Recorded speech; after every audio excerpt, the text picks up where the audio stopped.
Habitez-vous dans la même maison depuis plusieurs années, puis là, vous êtes à l'étape de vie pour déménager dans plus petit.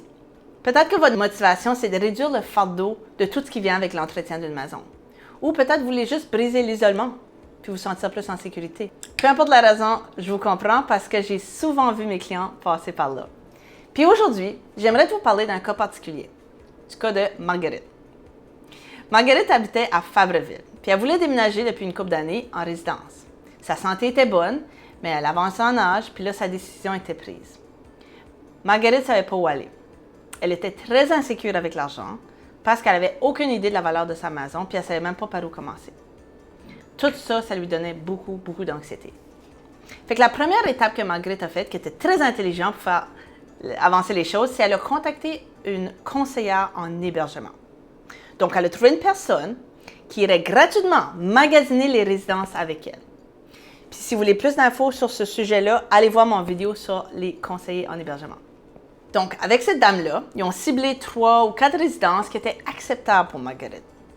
Les prix des unités et les prix des loyers étaient tous différents un de l'autre, avec des grandeurs différentes, des services différents. Mais Marguerite ne voulait pas signer de bail parce qu'elle avait encore de l'inquiétude avec l'argent. Puis elle voulait savoir combien elle allait avoir pour sa maison avant de signer un bail. Puis c'est à ce moment-là que j'ai reçu l'appel téléphonique de sa belle-fille. Elle m'avait trouvé sur Internet. Elle avait fouillé sur mon site web, elle avait écouté une couple de mes vidéos, puis elle, ça lui avait donné confiance. Fait qu'il m'a fait venir pour une consultation gratuite du dossier, puis pour faire l'analyse de la valeur marchande de la maison à Marguerite. Donc, à cette rencontre-là, Marguerite était un peu méfiante de moi, elle ne me connaissait pas. J'ai pu expliquer exactement combien elle aurait pour sa maison, combien de temps ça allait prendre pour un acheteur, puis qu'est-ce qu'elle devait faire pour maximiser la vente, puis aussi comment tout allait se passer. Fait qu'à la fin de la rencontre, Marguerite a vraiment vu que je ne mettais pas une grosse pression sur elle. On était rendus comme des amis, puis à la fin de la rencontre, elle a signé un contrat de courtage avec moi. Mais ce n'était pas encore le temps de mettre la pancarte. On avait encore du travail à faire. Parce que Marguerite avait beaucoup d'angoisse avec le processus de la vente, le déménagement, elle ne savait toujours pas où elle s'en allait, ce qui est quand même rare là, chez mes clients plus âgés. On a choisi avec elle d'y aller vraiment tranquillement, à son rythme. Fait qu'elle n'avait toujours pas décidé où elle allait, comme j'ai dit, parce qu'elle attendait de savoir combien elle allait avoir pour sa maison. Puis 2, elle voulait le maximum d'argent pour sa maison. C'était important pour elle. Mais sa maison n'était pas parfaite. On avait du travail à faire.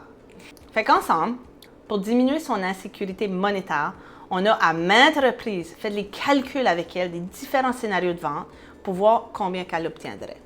On a même calculé ses revenus, ses dépenses futures pour la rassurer qu'elle pouvait se payer la résidence préférée. Elle avait une liste, mais elle avait un appartement préféré qu'elle voulait vraiment.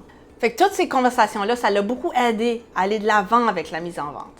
Fait que rendu là, on a fait venir notre consultante en home staging, Sonia, puis on a préparé une petite liste de choses à faire. Fait que Marguerite, avec l'aide de Sonia et son fils, ils devaient désencombrer la maison. Il y avait trop de stock. Il fallait qu'ils peinturent plusieurs plafonds qui étaient beaucoup trop foncés, puis aussi la cage d'escalier. Fait que là, nous, on a trouvé le peintre, puis on s'est mis au travail. Ensuite, quand tout était prêt, c'était vraiment beau, rendu à la fin, vraiment attrayant. 11 jours après de mettre la pancarte, on a reçu un offre presque au prix demandé. Puis non, c'était pas durant la pandémie, c'était à la fin de 2023. La signature du bail dans sa résidence préférée a été faite la même semaine qu'on a mis le vendu. Fait que le gros stress de choisir la résidence, vendre la maison était maintenant derrière elle. Ça a pris plusieurs semaines d'accompagnement, de rassurance, d'encouragement de la part de moi et mon équipe, mais on y est arrivé. Aujourd'hui, Marguerite habite dans une résidence qu'elle adore. Elle s'est fait plein d'amis. Puis le fardeau de sa maison, son isolement est vraiment derrière elle. Je viens de lui parler cette semaine, puis c'est comme une nouvelle personne.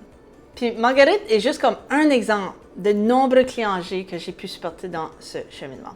Fait que si vous pensez quitter votre maison après plusieurs années pour aller en résidence, ou en condo, ou en intergénération, contactez-moi pour une consultation gratuite, sans pression. On va voir vos options ensemble. Maintenant, si vous avez aimé l'histoire de Marguerite, vous allez vraiment aimer l'histoire de Gail. Gail a habité dans sa petite maison imparfaite durant 70 ans. Ne manquez pas cette autre histoire incroyable. Bientôt.